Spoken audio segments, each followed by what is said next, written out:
other than, here we go. We're live. How are you, my And it's friend? rolling, Bob. It's rolling, Bob. It's rolling, Bob. Good It's morning. rolling, Bob. Hey, Do you know what that's thank from? you for It's rolling, Bob. Do you know what that's from?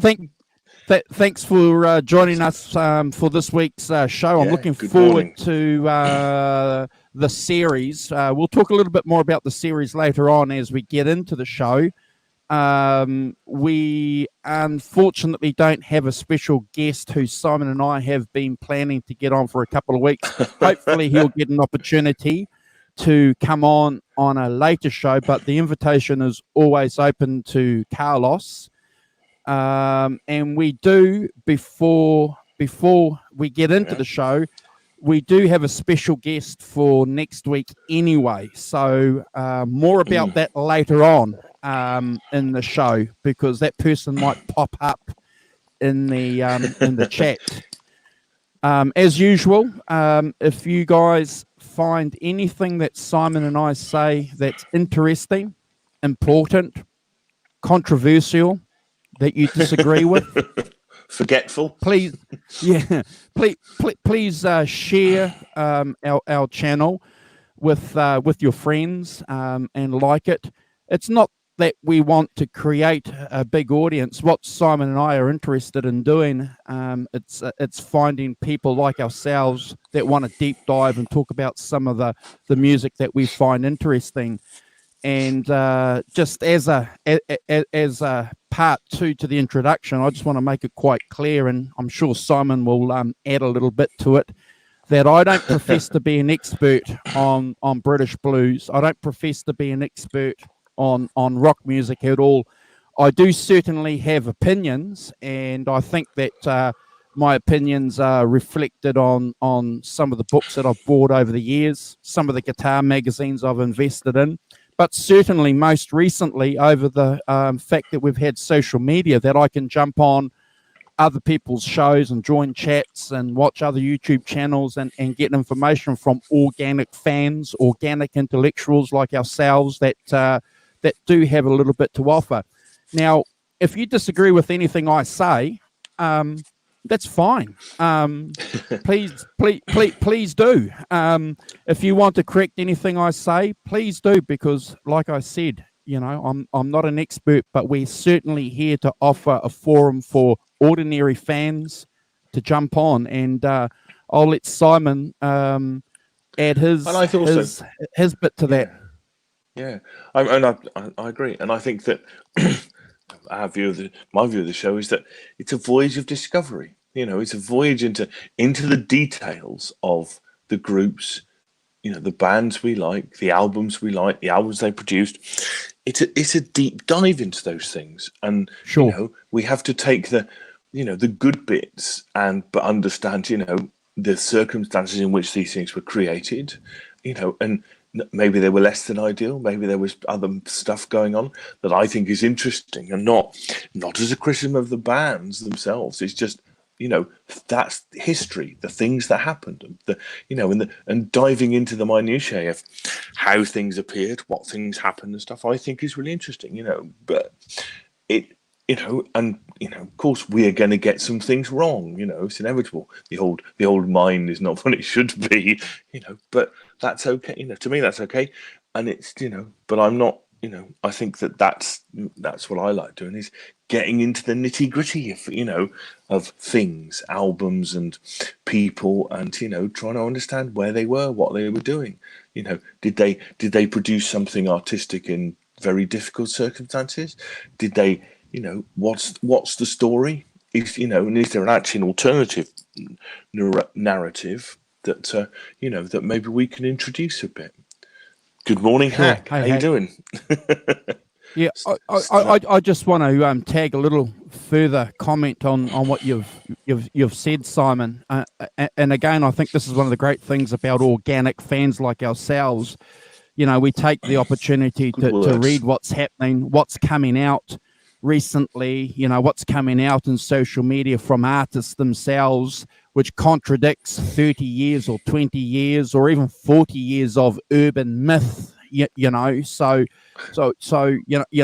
just quickly, I've mentioned it before with you, Simon, this whole thing about the Layla album, how, and we've discussed this at length, but I think this is a good example, for 40 years, all the authors and journalists and reporters said that they were just smashed out of their brains when they were recording that album. Simon and I agree and say they weren't. They couldn't have produced that. And in fact, Bobby Whitlock himself is on his own channel saying that that's not true. So if we can offer a voice or an echo to correcting these false stories, well, I think we've done well. Yeah, it's quite easy for those things to lapse into sort of into the rock and roll firmament of look how wild and crazy it was, when actually Was it really?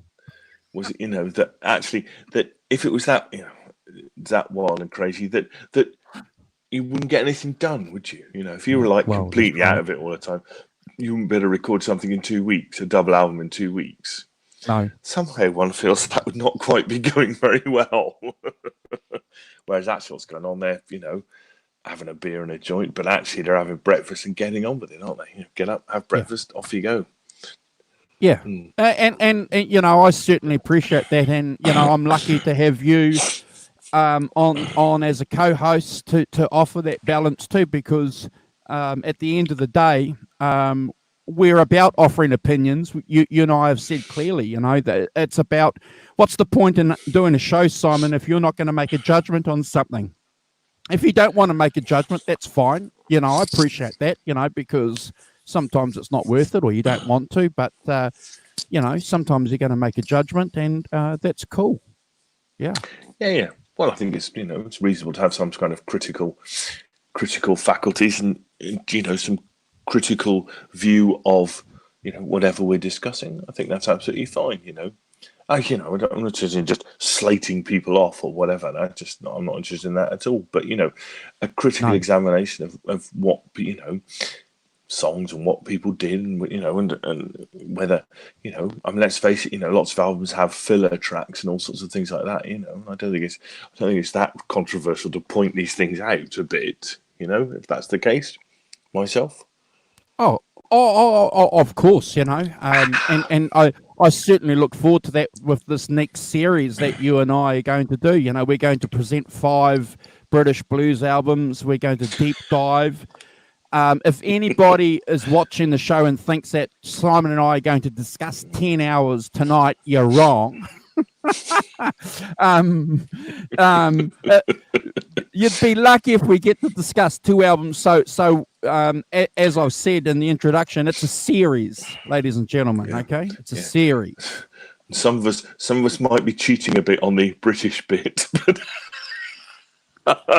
So long as you have in your introduction the connection to the British aspect, I'm sure it'll be fine. and I suppose in a weird kind of way that's going to be an entertainment in itself, trying to find that connection if it's not bloody obvious. I was going to say I'm off now to write an intro. No. Yes, I'm all right. Good morning, Sonia. Sonia, good to see you. Yes. Yeah. So I'm off to do deep dive research into connections between. I think I could do that. It's fine, but it's I just picked out kind of. 5. What do you got? What's your first one?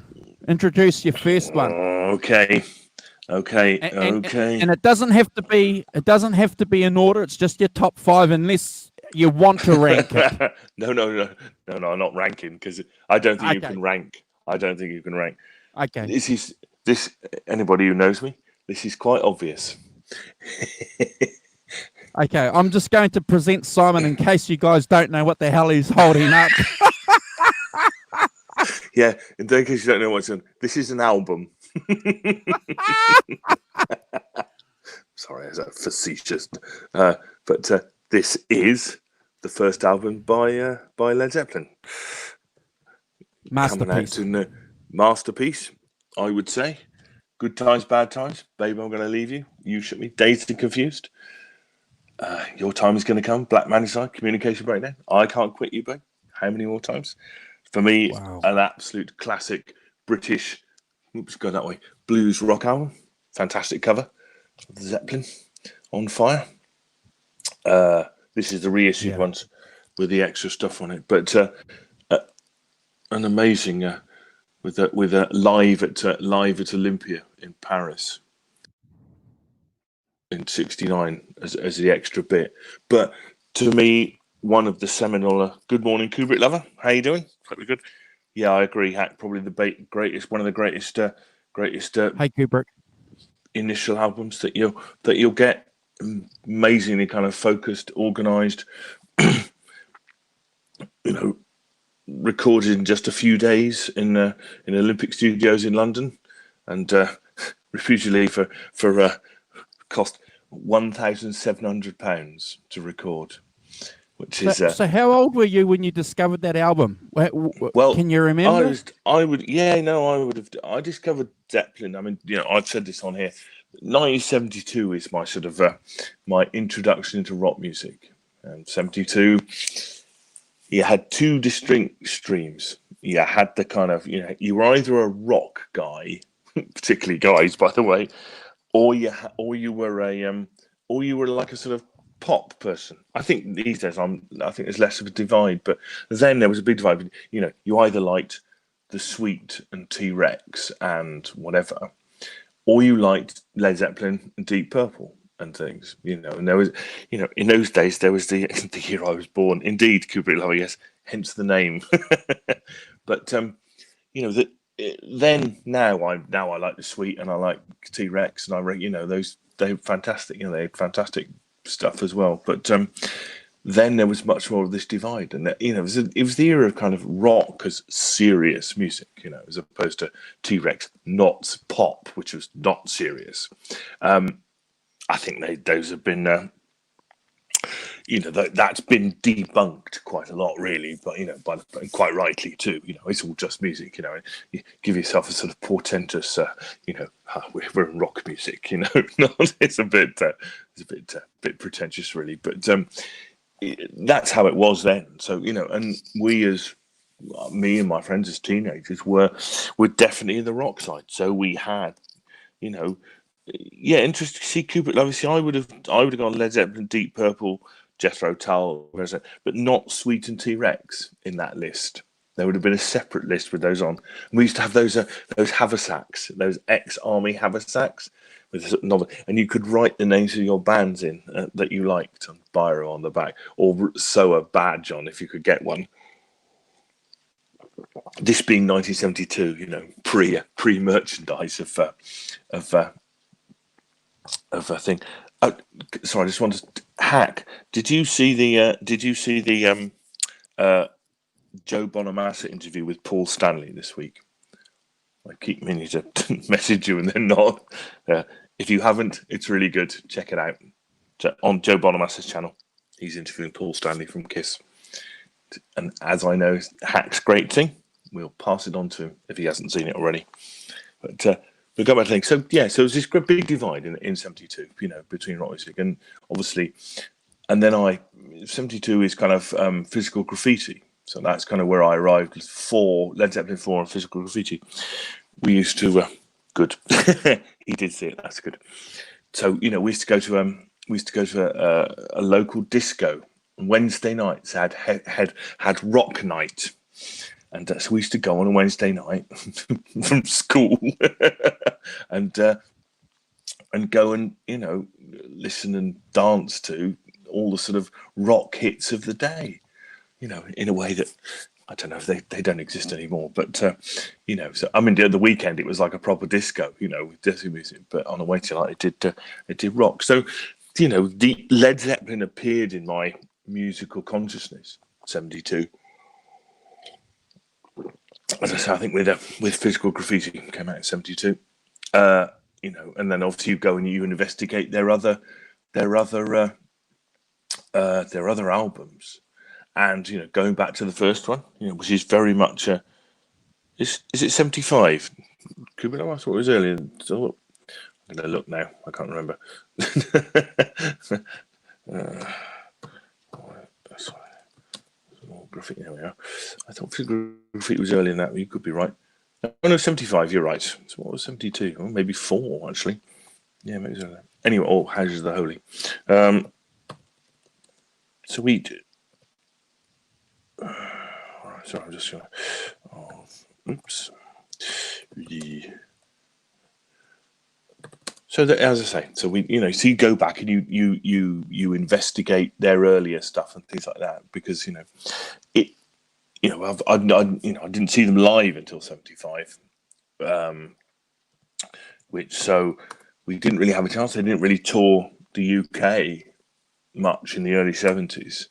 I mean, I think they'd outgrown the venues kind of thing for a lot of it then, and so they didn't play until they played at Earl's Court in '75, which was fantastic. But it was later. So then you got to understand, only when you saw them in concert, you got to understand where the early stuff, like Dazed and Confused and things, fitted into the canon. Other than that, you knew about them. You knew, for instance, that a version of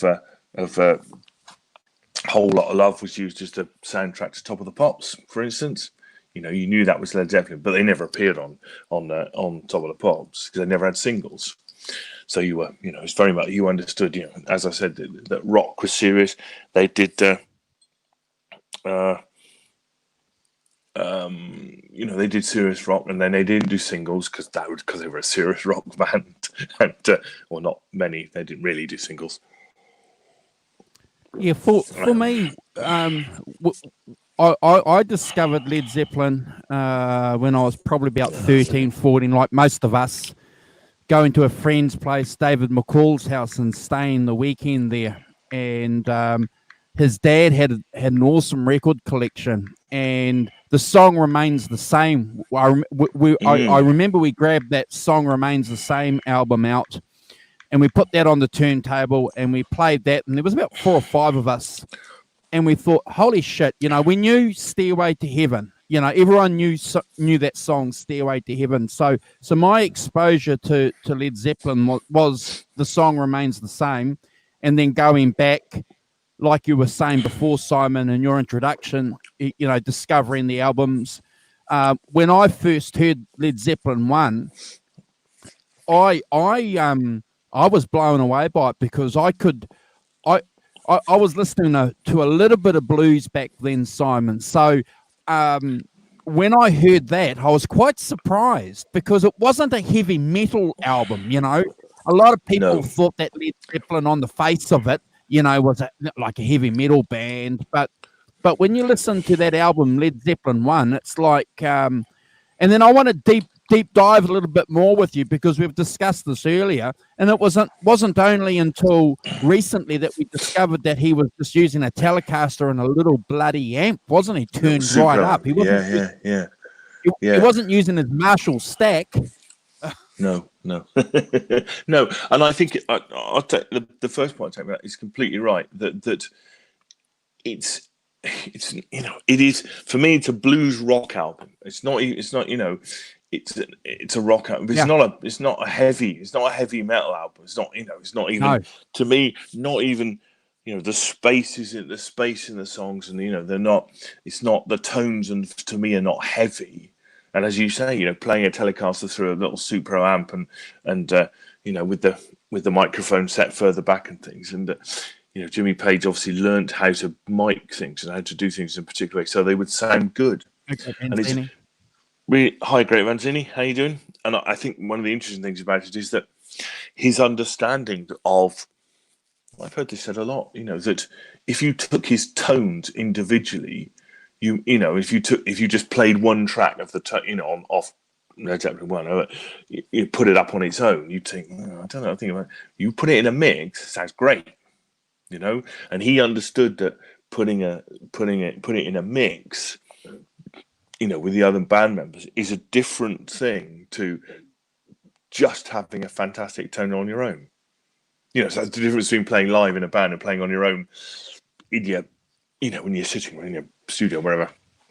you can kind of set up the EQ so you've got a big kind of round sound, can't you? With with some bottom, some middle, and some top, and it's all very equalized and sorted out. Whereas that doesn't necessarily work in a band situation. You have to have more mids and top, and you're taking out the bass because the bass player's in the bass bit, and so you're making a tone that sounds good with other instruments, not just on its own. And I think it's a reflection. It's a reflection of the genius that Jimmy Page was and is at that time. If Led Zeppelin only ever produced one album and ceased being a band after Led Zeppelin 1, it would still be considered, a masterpiece, in my opinion, Simon.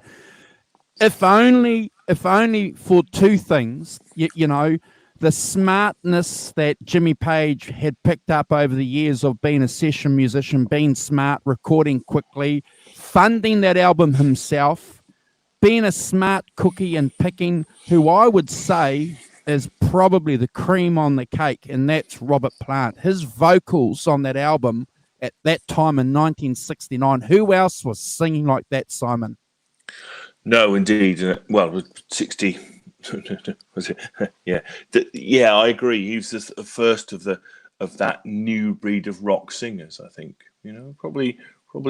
I don't know when Ian Gillan joined Deep Purple, but there's definitely that new breed of rock singer, and he's definitely in the vanguard of that. He's not singing like Herman's Hermits, Even Mick Jagger. He isn't. Or even Mick Jagger, or even, I was going to say, even Jack Bruce and Cream, similar kind of rock roots, but not a sort of similar singing thing at all. Yes, having a lead vocalist for stars, and then having, that kind of powerhouse rock vocals is kind of, if you think, I can't think of anybody who sort of did that before him, really. Maybe he took a bit from someone like Jim Morrison in terms of that kind of persona, but absolutely new in a complete a new breed of rock singer, like that and singing like that, but also taking that blues material. And they've had a lot of criticism for it for not giving credit where credit was due. I think that, to be honest, a lot of that is in the great tradition of the blues, isn't it? Blues guys are always recycling other people's songs and other people's things, making it their own and things. And they've apologized for it. Well, and they've added people onto their things later and things, Yeah. And so I think that they've done a certain amount of reparation in that thing. But as I say, I think those days, you almost play songs, blues, you almost create them as standards, and if you delved into it a bit, you'd come across different versions of the same song done by different people, claiming it as their own. And you have to say, don't you, that if that's going on, you might go, well, I've got a load of stuff that we've made up ourselves, so put together from other blues bits, whatever. Well, I'm going to claim it as my own, aren't I? I don't think so. That's the world's most disgraceful thing. If there's one thing that I mean, if you try to, check out every single rock and roll song, I mean, they're all 3 chords and all 12-bar blues. Every single Chuck Berry song, has that basis to it, doesn't it? Pretty much, so he's not going to sue himself, is he? And he took all his riffs from Johnny Johnson, the piano player, all those things. I mean, I don't think that's a criticism. I think what they did was they took something and they made something new out of it, and that's the really important bit. Yeah, and I've grown more flexible over the last 5 years, and certainly the last 2 years since you and I have been doing these shows.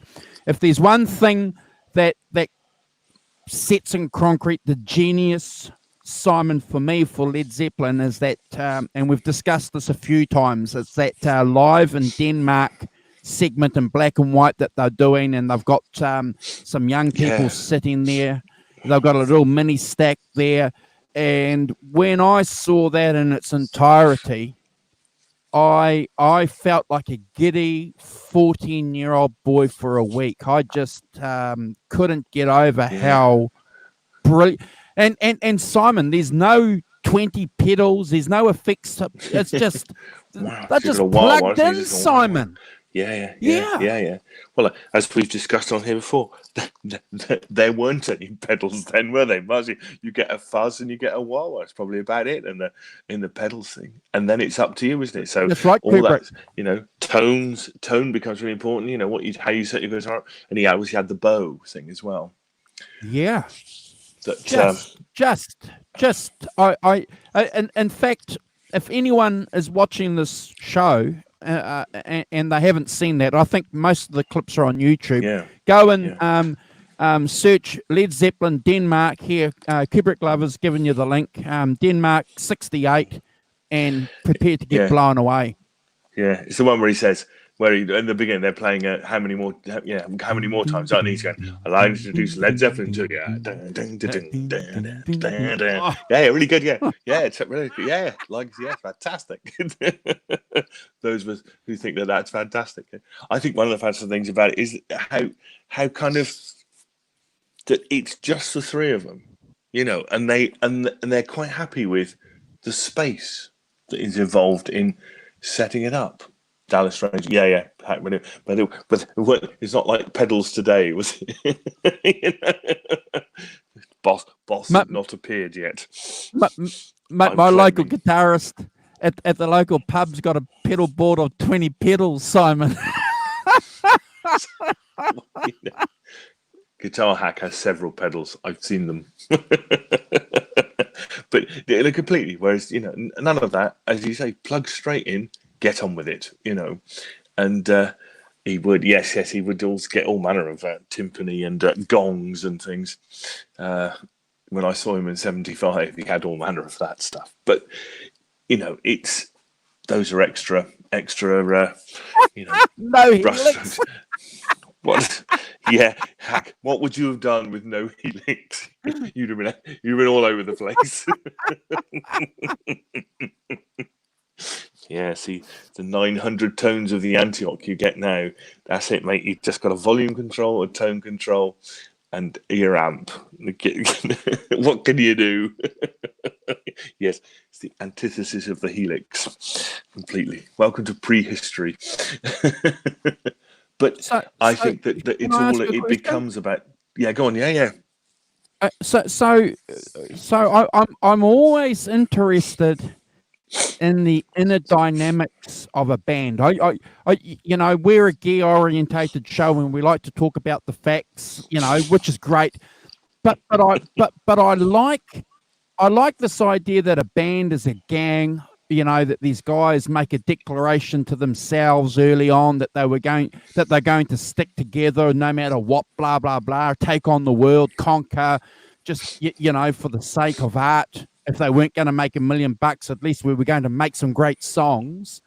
Did Led Zeppelin, in your opinion, do that? Because when I see Led Zeppelin, I see four guys who love each other, Simon. Yeah, all right. The interesting thing is that for me, Led Zeppelin are probably one of the first groups where the business was really important. Jimmy Page had been around in it for 5 years previously, doing sessions and all sorts of things. He's seen. I see where you're going. So, okay, and he was. I think of Jimmy Page as the leader of Led Zeppelin. He put Led Zeppelin together. He just, him and, he asked, John Paul Jones asked him if he could join, but, he had an idea for a band because he didn't want to do the sessions anymore. And he got Peter Grant, and they changed the face of and we can talk about this. It's a very interesting parallel with this, but I was seeing the other day that, so the first thing he does is he gets the band together. He puts it together, right? So there's a chemistry, absolutely. But he discovers. Get in a room, they start playing, the four of them first time, and there's a chemistry there. Now that's luck, yeah, because he hasn't, he doesn't really know John Bonham and Robert Plant.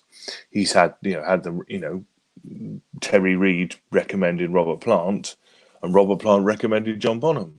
But you didn't know that John Bonham was going to get on with John Paul Jones. You didn't know that was, you had to get in a room and see how it went, which I think is, the classic way of doing it. You audition, kind of thing, and there's something very special in that, and that Swedish thing, the Danish thing, I think shows it very well. But you see, he always had a clear vision, Jimmy Page. I think, So the first thing he does, he pays for the recording for the first Led Zeppelin album. Gets that out of the way. That's in 1967, 61, 67 when they recorded it, 68 and they released it. Pay 1,700 quid to record it. That's probably unheard of then. Nobody did that then. Everybody got signed to record labels. Owns the tapes. And owns the tapes, owns the rights, and licenses it to Atlantic Records. Now, as a deal. Now, I need to ask you a question before you carry. Yeah. So because I don't know the answer to it, so I'm not asking questions because I know the answer. No, it's fine. So is that something? Because Hack's saying here that Peter Grant, they hired Peter Grant, which I'm making the connection now. Peter Grant looked after the business so that these guys could look after the music. Was it Peter Grant who advised Jimmy Page to do this, or did Jimmy Page do this before Peter Grant? I think it's a joint partnership. I think that Page has been around, and obviously Peter Grant's been around, doing that for a while as well. He sort of he worked for Don Arden, who was and stuff. So he's been around. He sees that the management side of it.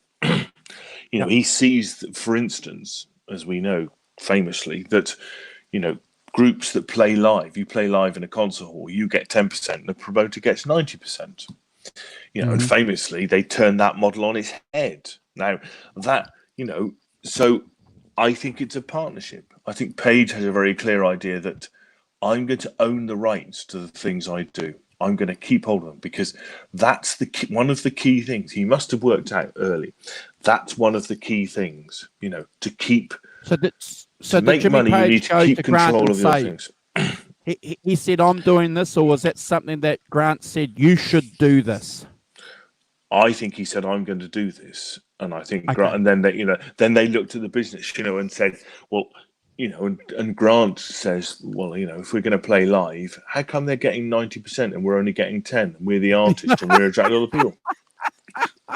And there's a certain element of, because he's obviously seen it from the other side. So he's got ideas about it. So he's the first manager to realise that, to say, hey, the artists need a bit bigger slice of the cake here. He's the first manager, and obviously that, when they start touring and they start, I think I would probably have to wait a bit.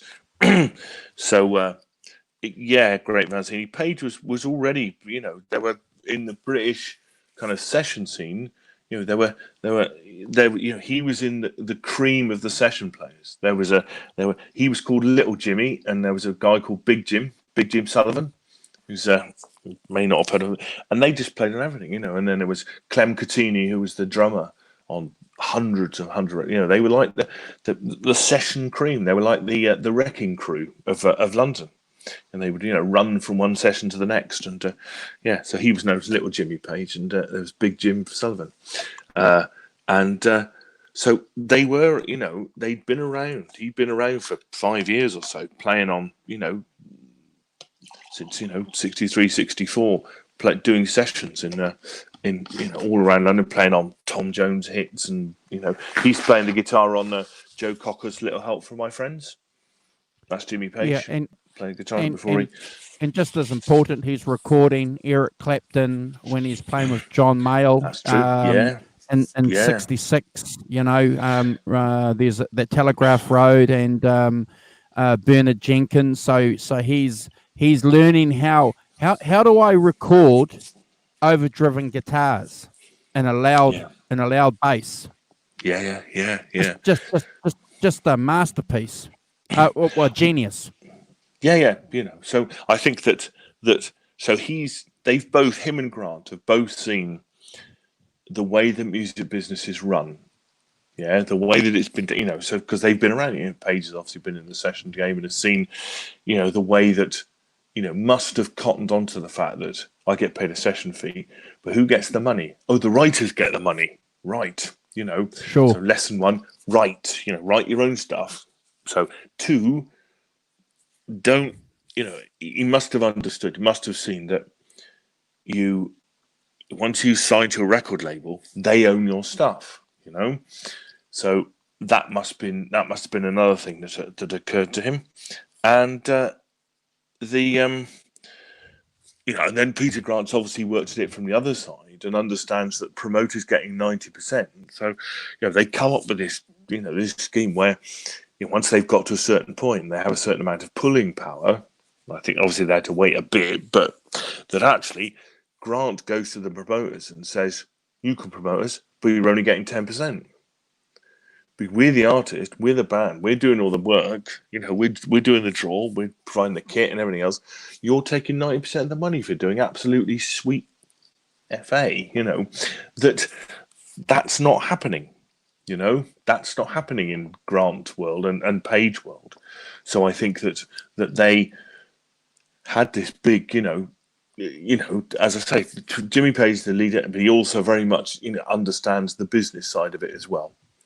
And he, Peter Grant is the man to go out because he's a heavy guy, Peter Grant, well, physically, and and they're able to go out and say to these promoters, "This is not how it's going to be." I'm not sure if you've seen "Song Remains the Same." Him absolutely tearing a strip off one of the promoters for allowing some guy to sell T-shirts. It's one of the classic things. But that thing about having control. We're talking about the late to early 70s, having that sort of control, I think was unknown, but even the other bands then weren't doing it.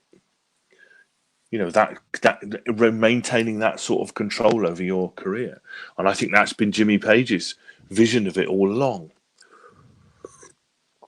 Is the maintaining of their artistic integrity in the business and maintaining the band's control over what they do and maintaining control and keeping ownership of the things that they produce so that it's theirs, which I think is, these days, not, although, you see, interestingly, I say that, interestingly, these days, obviously a lot more known, but see, who was talking about it?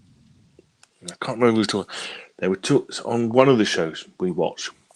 They were talking about what are they called?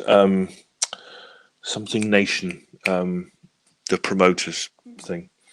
What are they called? I can't remember their bloody name.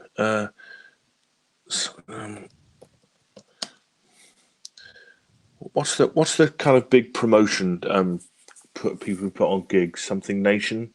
But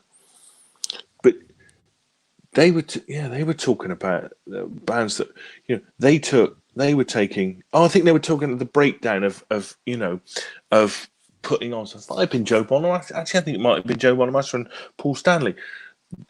Well worth a watch if you want to know about the sort of business. They were talking about that. I think it was them that they would, this thing about they take 20% of the merch sales and they take 20% of everything you do. And they were kind of putting some figures, imaginary figures against it, about how much those things were.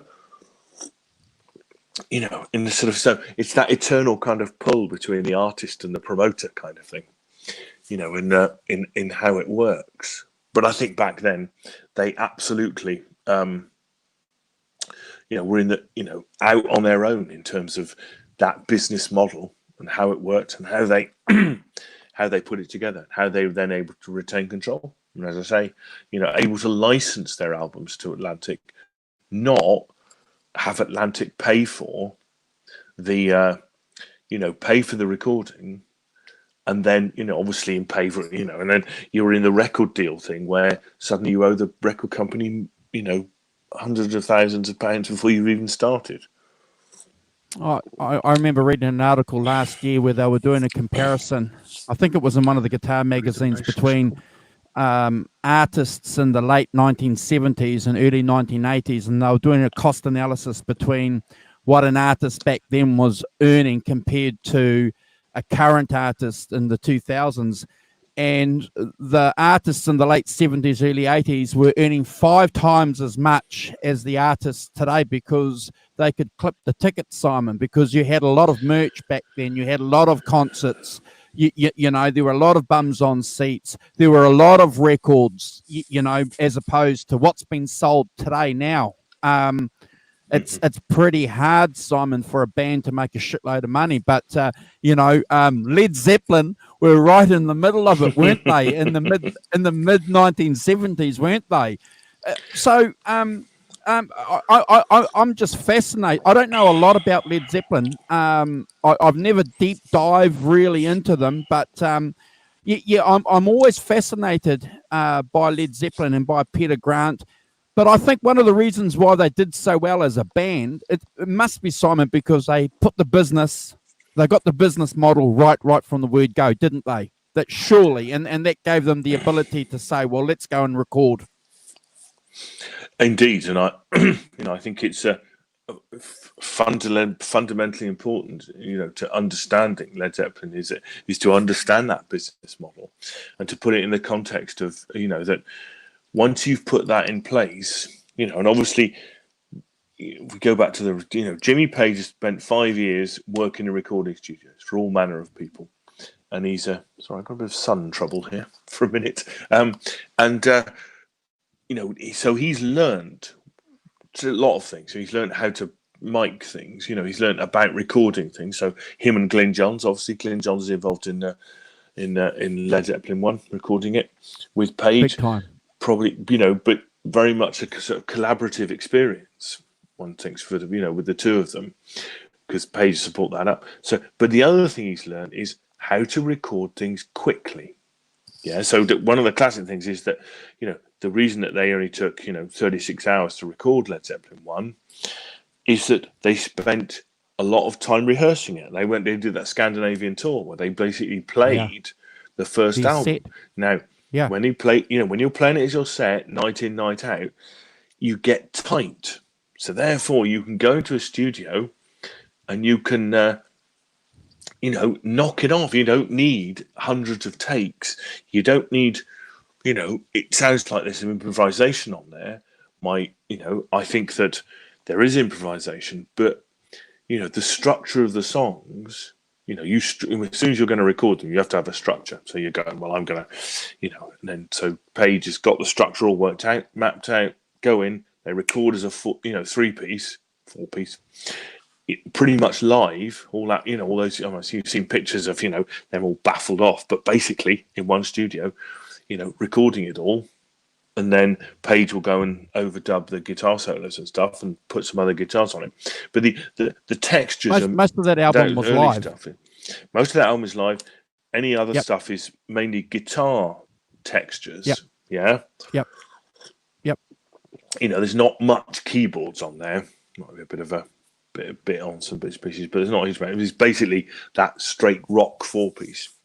3-piece and Jimmy. And, so, you can... Once you've rehearsed it, you've got it down pat, you know what you're doing, and you've probably got your parts, even the improvisation parts, quite worked out. You might not know exactly what you're going to play, but you've got your cues either end and what you're going to do and stuff. And so you go in and you do it. And then you apply what you've learned in those 5 years of speed, focus, organization, understanding how to record things, set it all up. You've got your Glyn Johns 4-mic drum, technique that he's got. So, how long does that take to set up? Not very long. You don't spend, we've all heard tales of, spending weeks in the studio trying to get a drum sound, that kind of thing. They're not doing that. They know what to do. They know how to get a good drum sound. The professional musicians, and that's one of the key things too, I suppose, that adds to their success. Him and John Paul Jones, absolutely. Been around that scene, they know about. And if you look at John Mayall, for example, they were playing 6, 8, 10 gigs a week. So, Led Zeppelin would have been playing a lot of gigs too. So you're right, Simon, having that ability to play your set and go quickly. Look, I know we're discussing the first album, but it wouldn't be right for us to not talk about how long it was before they recorded their second album. It was less than a year, wasn't it? You know, Yeah, so I think that, you know, no. they were cooking. I think that the first two came out in the same year. Hey, Dave. Holy cow. We got Dave Wednesday Store here. Good morning, Wednesday Store. How you doing? Hope you're good. Hope you're staying safe. Long time no hear.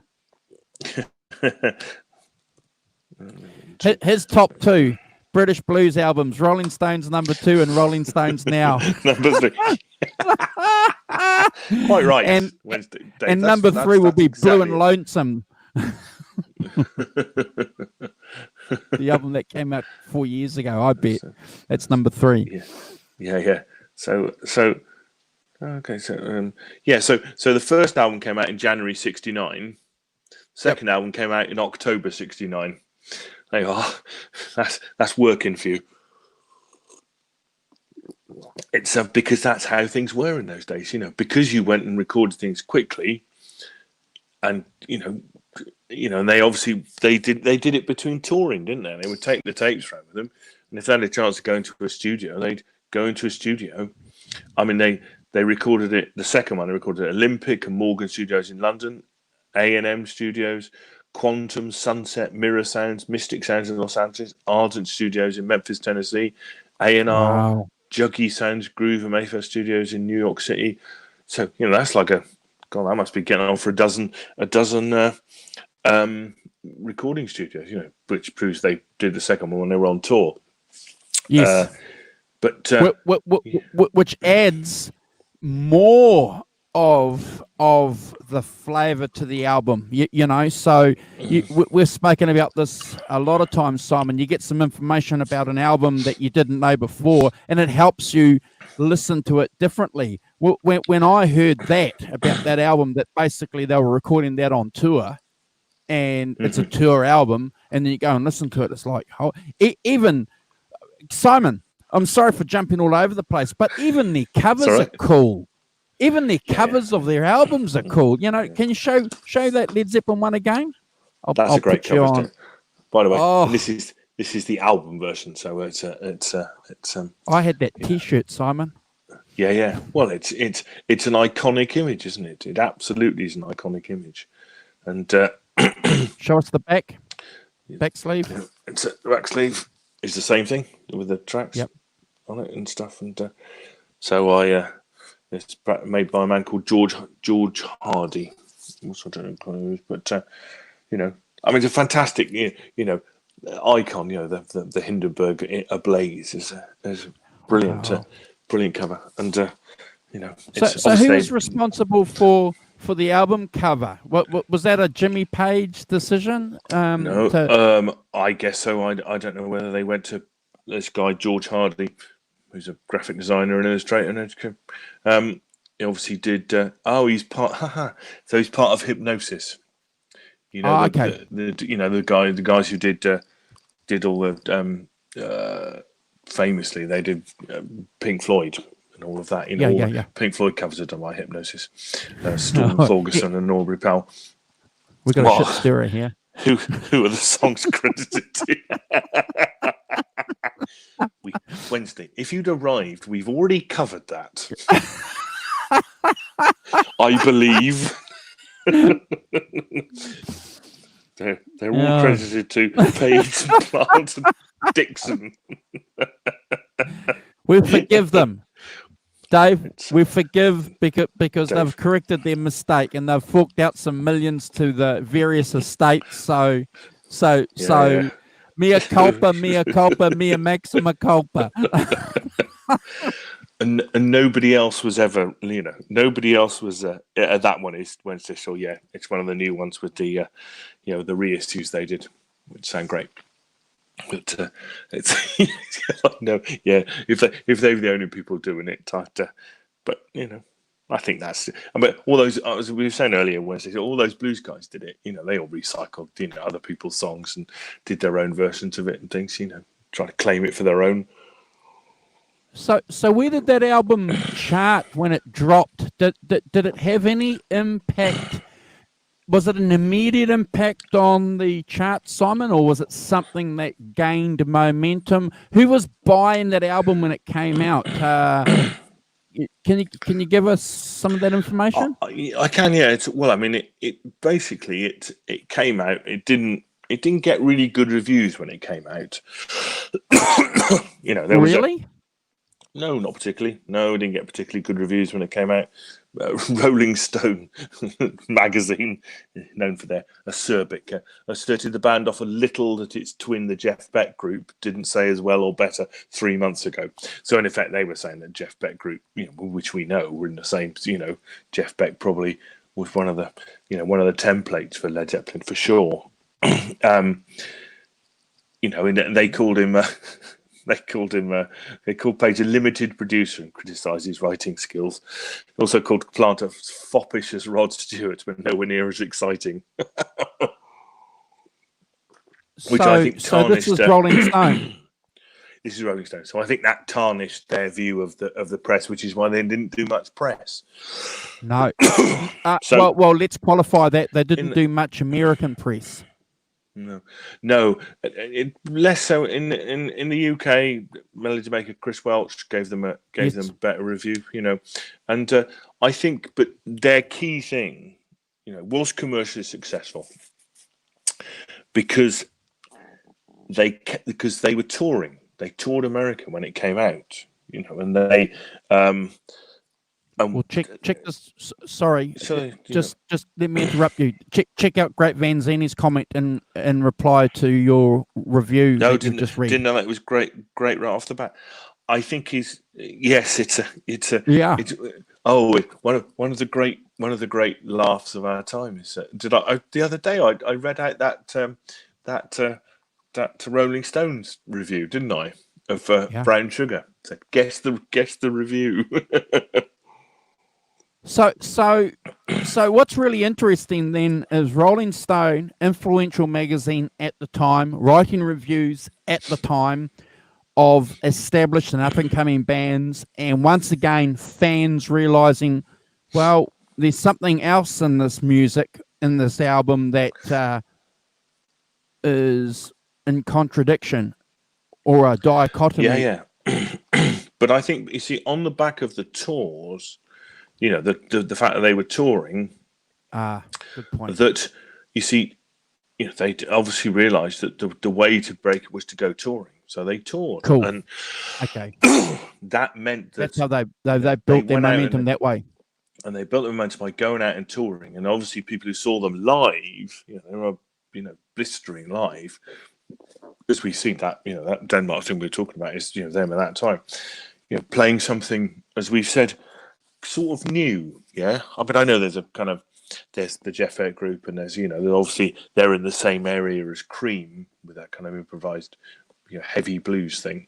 But not many bands doing that. So they go out and they tour America, and people go and see them. The next time they tour, they're bigger, and and the thing about tours then is that. They got good reviews for their tours, and they had to sort of, they generated 50,000 advanced orders on the first album in America. Which is, that's pretty good off a debut album by a new group, but that's because they toured, and they got a good reaction to their live thing. And that was the important. They understood that, they have to go, and so they did. Hey, Evan. Did they do 2 tours? I think they did at least 2 tours in 1968. But that thing about they released the album, then they went on tour in America, and I think they, and then they, in between the touring in America, they go for 3 or 4 weeks, play some dates, come back. They did all that recording for Led Zeppelin 2, and then they released Led Zeppelin 2. Give us an idea while they were touring. On how many dates is a tour? Like the Rolling Stones, for example, in '69 they toured for 1 month, or someone's going to pick me up if I get that wrong. Probably Dave might tell Yeah, In that's all right. 72, it was 2 months. So are they touring for months, Simon? They are touring. Well, let's have a look. Here we go. So, okay, 68. They go for like a couple of months, and then they do tours. Okay. Yeah. So they go for 2 months, then they do some tours, and then they would do some. Then they come back, and then they go do a tour maybe here, and then do some dates, because they did some dates here in those. But yeah, that's what they would do, but you go like 3 times in a year, so you go and you go March, April, then you go June, July, and then you go September, October, kind of thing. That's what they do. Look at this rigidity we have to deal with here. Not my era, What's dude. this? Look at this, that inflexibility. That, Dave, is just because you're young. And if there's one thing we don't like on this show, it's the young. Oh my gosh. Oh dear. So they started off in 68. They started off, Led Zeppelin, kicked off their first North American tour, opening for the mighty Vanilla Fudge. Yeah. And you could go and see Led Zeppelin and Vanilla Fudge for $5. And no disrespect to Vanilla Fudge, but Led Zeppelin Vanilla Fudge. Yeah. No, absolutely, yeah. It's and they were a hit from the go. When turn up, go out on stage, because obviously as we said earlier, would not call Led Zeppelin blues or that. Well, Wednesday's tour, I'd agree with you. It's blues rock for sure, but it was one of my gateways into the blues. Because people were writing about where they got their stuff from and their influences and things, and we're talking here about to some extent my gateway into that, and I think it's really important. And you arrive at a certain point, whatever, and then if you're me, you then go and investigate like they did. You hear something and you go, where does that come from? Oh, it comes from Muddy Waters. Oh, it comes from Howling Wolf, whoever, BB King, Freddie King, all those stuff. So can I ask this question? You go and investigate the sources of these things, didn't you? Which I then went on to do. But in terms of so we saw Eric Clapton come along with the Blues Breakers, and Peter Green and Jeff Beck come along. So clearly we're starting to see the emergence, and obviously we've got to throw in Jimi Hendrix, the emergence of the guitar player as an artist in his own right. One of the great things, I suppose, that Led Zeppelin took advantage of is being on that wave, on that crest, Simon, and propelling Jimmy Page to the forefront as the guitar player extraordinaire for most of that decade. Would we agree? That he was the kingpin of blues rock. Oh, I think so. Yeah. Oh, one of yeah. Certainly one of them. It's a kind of thing. There's something that basically, when they recorded their first album, they went in tour in '68 in sort of December, started in December '68 and concluded. So they started in December '68 and concluded on February '69. Just as their first album was being released, they went on tour because in America then, because the Jeff Beck group cancelled their tour, and it happened to be managed out of the same office as occupied by Peter Grant. So Grant contacted the promoters and convinced them to take Led Zeppelin instead. Good. So, and then he sent out white label advance copies of the band's debut album to key FM radio stations. Radio playing a very important, that whole thing about FM radio playing a key part in the, because they would play albums and things, and sending that out. And they played for opening act for Vanilla Fudge and Iron Butterfly and Country Joe and the Fish. But as the tour progressed, it soon became apparent that actually they were outshining the headline acts, and they. By the time they reached San Francisco, the other groups were not turning up, and Led Zeppelin were the sort of de facto headliners. Well, there's lots of good examples where the headliners were smacked off the stage by their opening acts. Normally, what happens is they chuck the support band off, don't they? Run the other way. Again, I've got to harp on about this because I've been watching Bobby Whitlock videos, but he makes it quite clear, that Bonnie and Delaney were thrashing Blind Faith. Blind Faith were just going through the motions, and just another example where the established act was just getting overshadowed, and it must be a crumbling feeling knowing that you were just getting blown off, and then you've got to go and do your set for an hour and a half. Oh, absolutely. It's obviously clear that they, they did things that are just standard now. They went on. They played very tightly. We said they're a very tight group, and they played quickly without any delays. They would just go on and go song, song, song, song, song. Not much chat. Keep it going. Which these days is much, very much a standard thing. But but I think in those days, if you listen to live albums from those days, there's a lot of kind of tuning up and mucking about between songs, and in effect, they obviously realised that to some extent that dissipates the energy. Whereas if you go out and you play 3 songs almost in a block, just going between one and the other, without really any gap at all, that you build a momentum, a head of steam.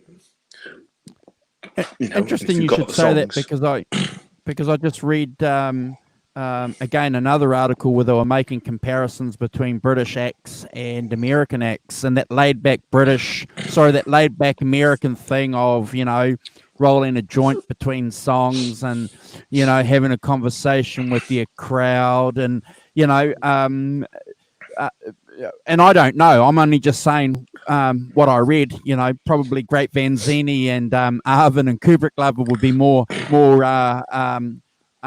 experienced in this practically, but and then the British guys come along, the Beatles come along, the Rolling Stones come along, Eric Clapton, the Fleetwood Mac, and Led Zeppelin. They just come in there, do their set, that professionalism to get the set done, get off. Blitzkrieg. Completely. Yeah. Blitzkrieg. But no, so I think that it's wow. So I think that those were all things that built their momentum.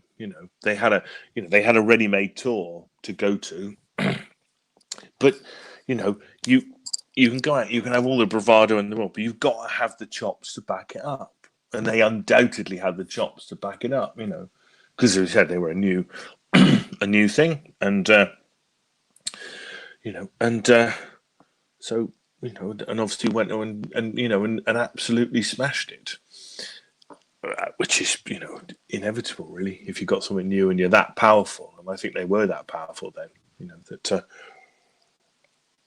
Yeah, well, I've, like a lot of us, I'm a YouTube junkie, and there's a couple of outstanding interviews, I should say, on YouTube, and they're talking to John Paul Jones, and they're asking him about his relationship with John Bonham, and he talks very fondly of John Bonham. He said, that they were very close, very friendly, very, very close. But and he played with a lot of drummers over the years. But he said that when he got down with John Bonham, he couldn't get over how loud he was. You know, and he wasn't. And he wasn't playing loud. He just had this natural ability to, and in fact, they asked him a few times to can you? Is there any way that you can quieten down? And turn down. how do you turn a drummer down? And he turned around and said to them, "Well, this is it, man."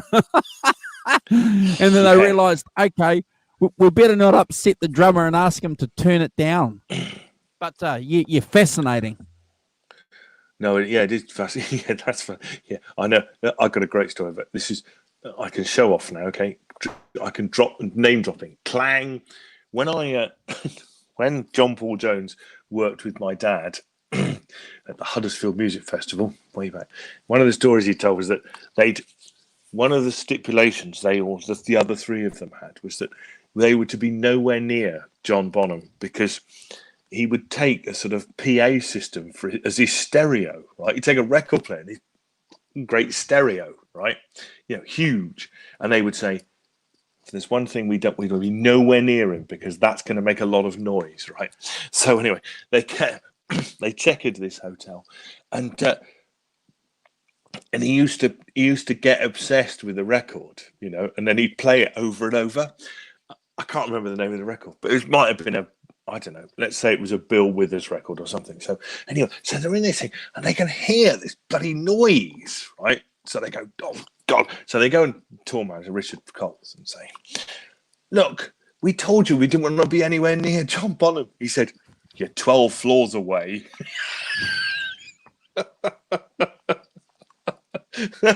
That's not anywhere near him. The fact that you can hear him because he's got this bloody PA system for his record player. He's giving it hell with the soul record, is what you'd heard. But yeah. So that proves just how loud he was in general. I think. I think it's fascinating. It's fascinating that you've got that story. I heard something similar too. That he would do. Well, I think he was playing a Diana Ross on the Supremes album. Yeah, he was a great Motown and soul man. Absolutely. Yeah. So apparently he went somewhere, and that's all that he was listening to, and and again, fascinating because. When you think of these guys as giants, and they are, you forget sometimes, Simon, that they're music fans just like you and I and everyone else in the chat. They like listening to other people's music. Yeah, completely. So as I say, my thing about the reason I've judged everyone, and I agree with Wednesday with Dave. It's not a blues album, but it was my entrance into the blues. So Trench the blues. That I understood that those songs, I Can't Quit You, Baby, You Shut Me In, Baby, I'm Gonna Leave You, and those, that they had blues and antecedents. Yeah, yes, Kubrick lover. He did. Yeah. My father was.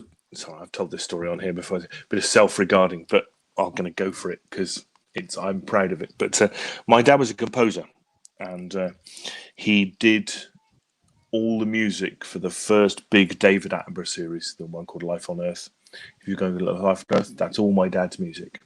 So my dad was quite. So he did a lot of. He was quite interested in electronic music. Did a lot of electronic music stuff, and so we did workshops, all sorts of things.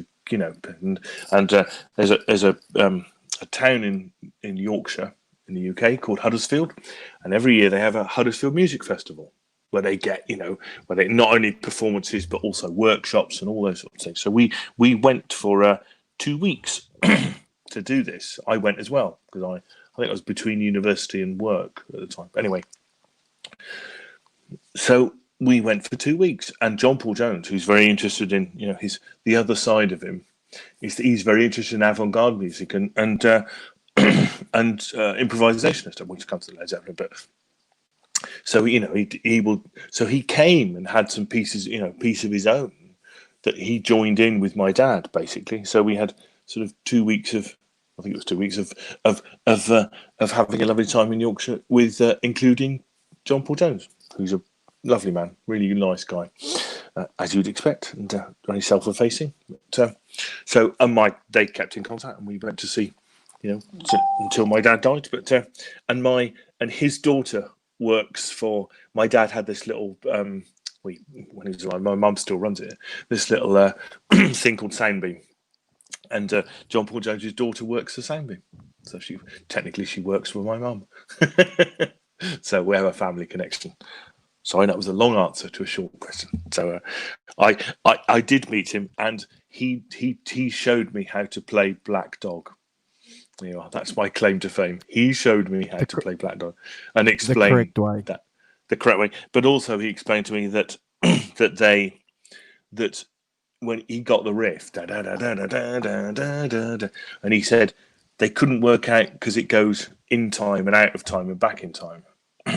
So drum it, and then they couldn't work for a bit. They couldn't work it out until they decided that. I think Bonham decided that the way to do it is just to drum through it.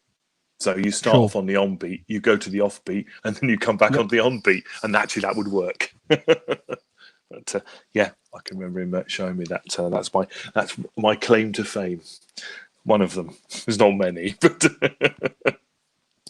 and just another example of how John Paul Jones. No surprise that he goes on to be a outstanding producer in his own right.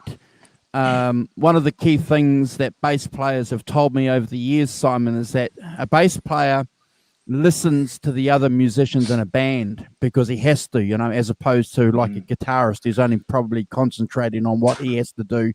But again, the unique relationship that they had. So he turns around and he tells John Bonham how to play it. He's telling him how to play it, and then John Bonham plays it. How many times have we heard where a guy tells the drummer, play it like this? Just absolutely amazing. Talking about Mickey, I don't know if I've ever said. Have you heard of a group called the Trogs? You've heard of a group called the Trogs? Yeah. Wild Thing. Well, yeah. If you when you get off here, if you've never heard it, go and look up the Trogs tapes, right? Which is basically a recording of them in the studio, right? And it's a recording of them trying to get the drummer to go da da da da da da da da da, and he keeps going da da da da da, and there's epic swearing, which I won't do, but it's absolutely hilarious. I'll check it out.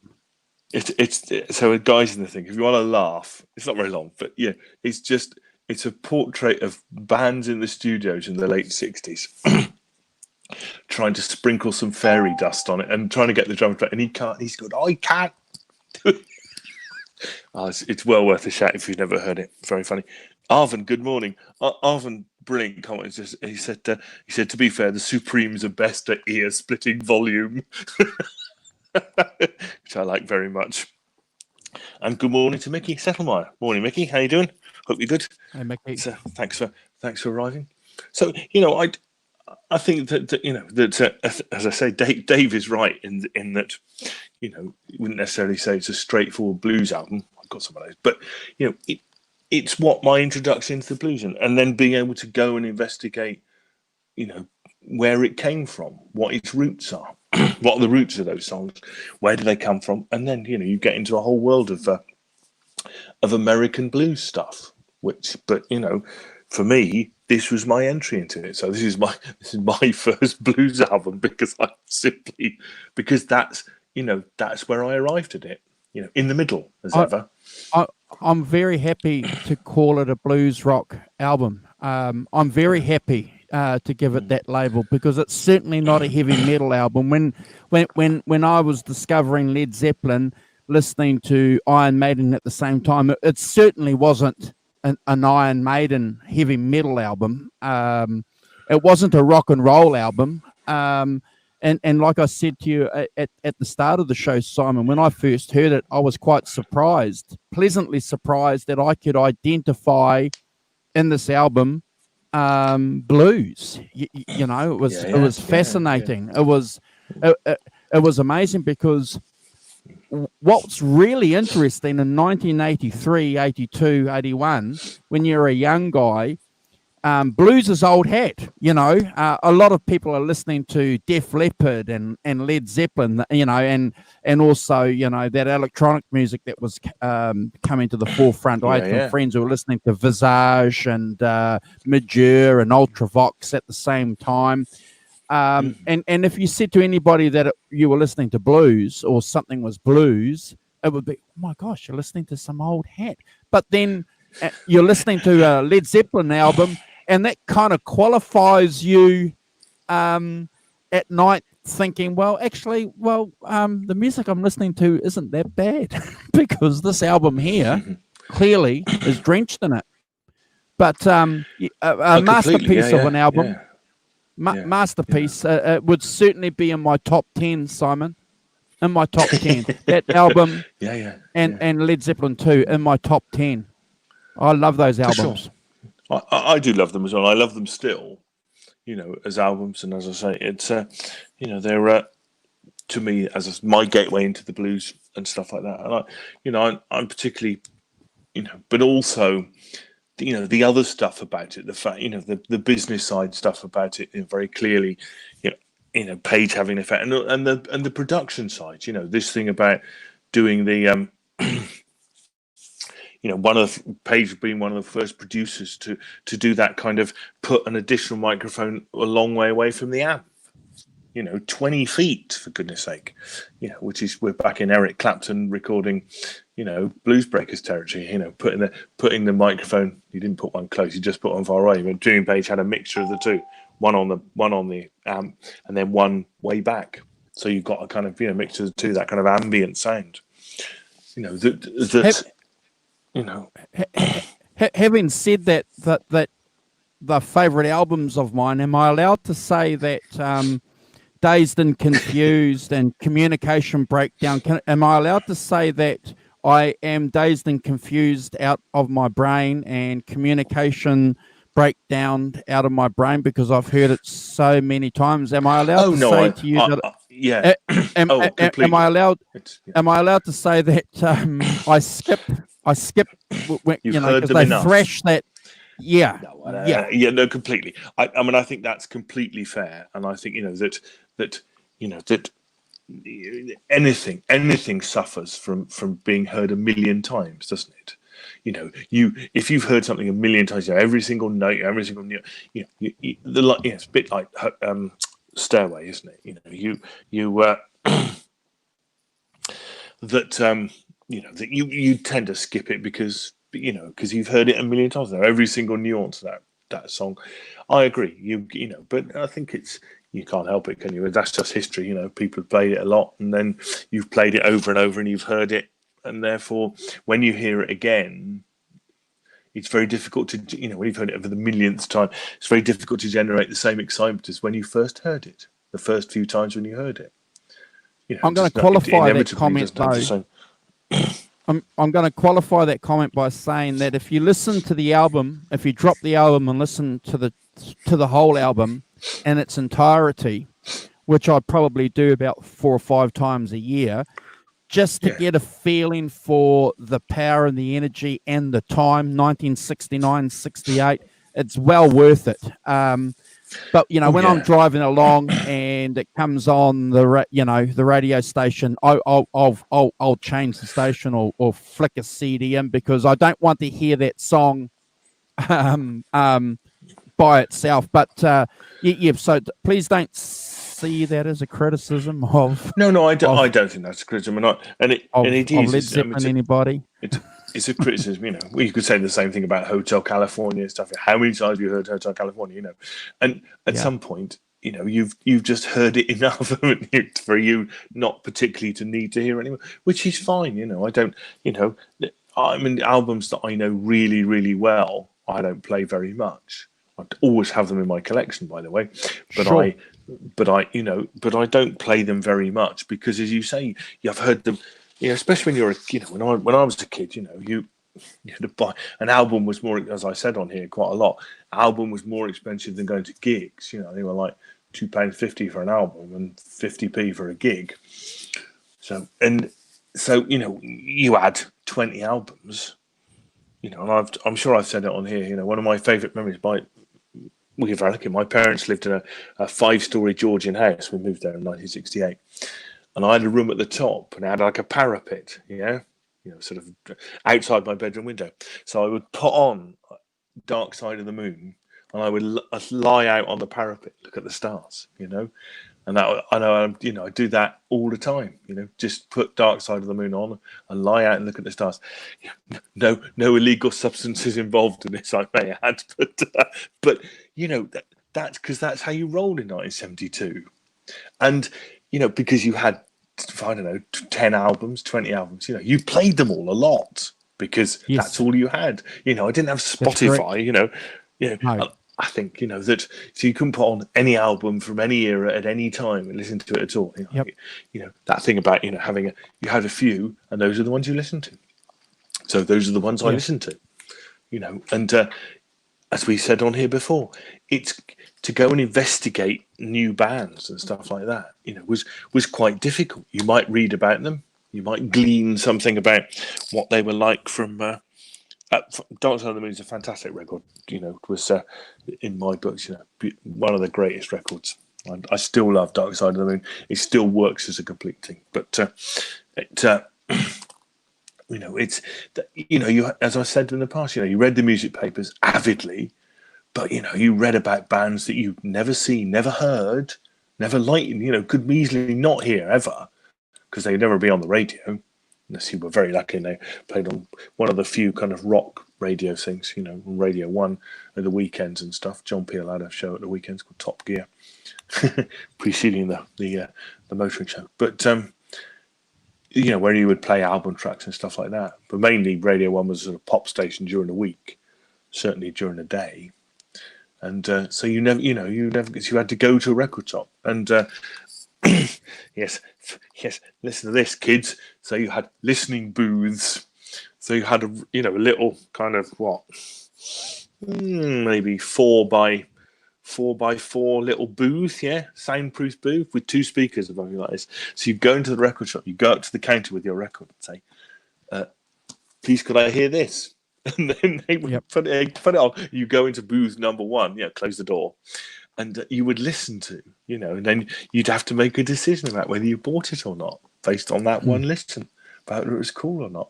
They only had one chance to impress you, but which was, great. And later on, they had sort of listening posts and stuff like that. I remember in the 80s, Virgin, you had headphones and stuff. But no, this was going to a little room with speakers, and they would put it on, a record player, booth, and when I worked in a record shop, people would come and say, "Can you play this?" And you play it in the shop, so they could hear it whilst they browsed. That's fantastic. Well, I certainly appreciate you giving us a heads up and giving us the first installment of the series.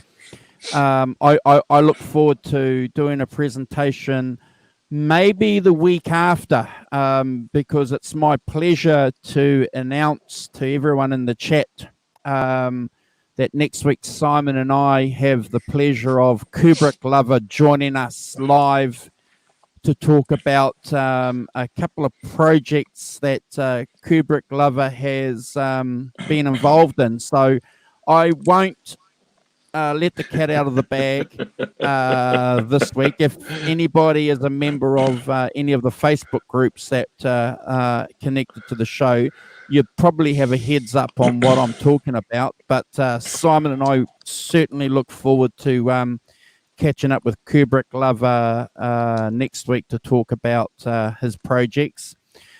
I'll be probably doing my presentation the week after, Simon, if that's okay. Whoa! And that's what's it going to be? That's if we don't get another special guest coming on, because Simon and I want to make it quite clear to everybody in the chat, if you ever want to jump on and participate with Simon and I and talk about anything, please get in touch with us, because Arvin, Great Vanzini is going to be on probably next month. You guys are more than welcome to join us because it's about sharing. And as Simon likes to say many times, everyone has a story. So jump on. But we certainly do look forward to Kubrick Lover talking about his novel. Look forward to it. Oh, let the cat out of the bag there. Oops. Well, he's being quite shy here or humble because he's saying what projects.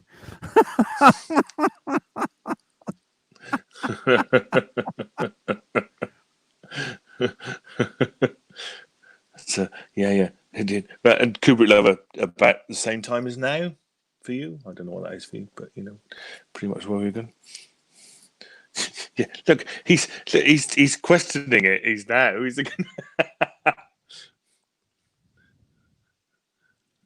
you got him muddled up with somebody else? We'll see. Oh, maybe I have.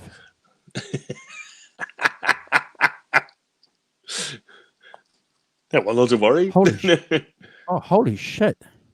So maybe I have. What's your real name, Kubrick Lover? I know what is it is. It Brian? It's Brian, but it's not the surname that's on the novel you sent me, which is why I was a bit confused.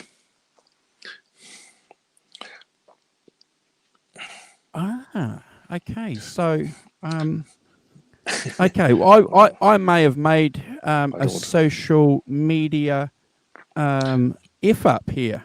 I may have my wires crossed. That's what happens when you have too many friends on social media. I'm sorry. I'm sorry, Brian. I've got you crossed with another guy that I talked to, a guy called Brian.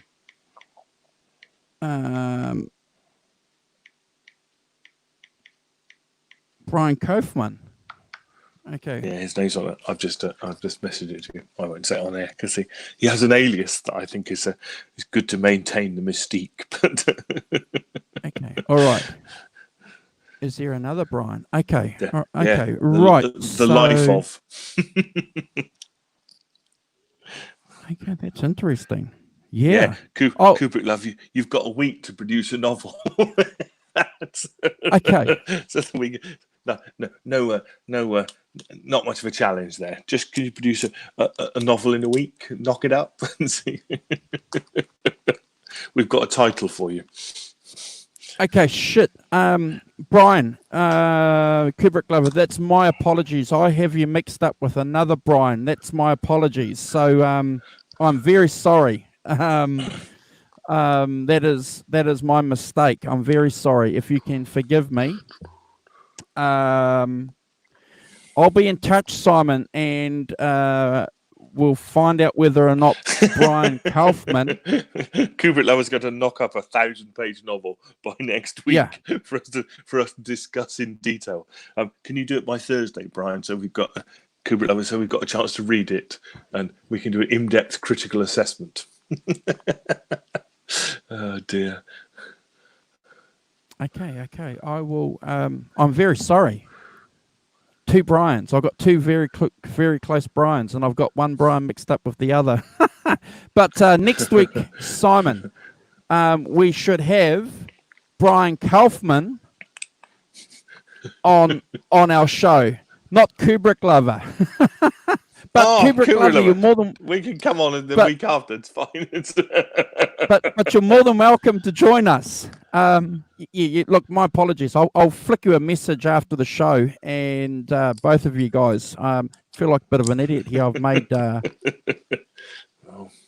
a mistake. It's a very sorry. Mistake. So I know what it's like. It's you get friends from all over, don't you? To mix up their names and stuff. It's difficult to keep track, isn't it? Everyone's got aliases as well. Yeah.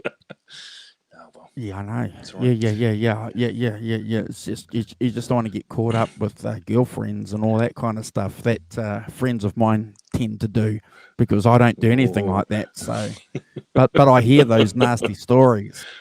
Yeah, well, best to keep away from all of that, Dr. That's Watson. right. Yes. Okay. That's my advice.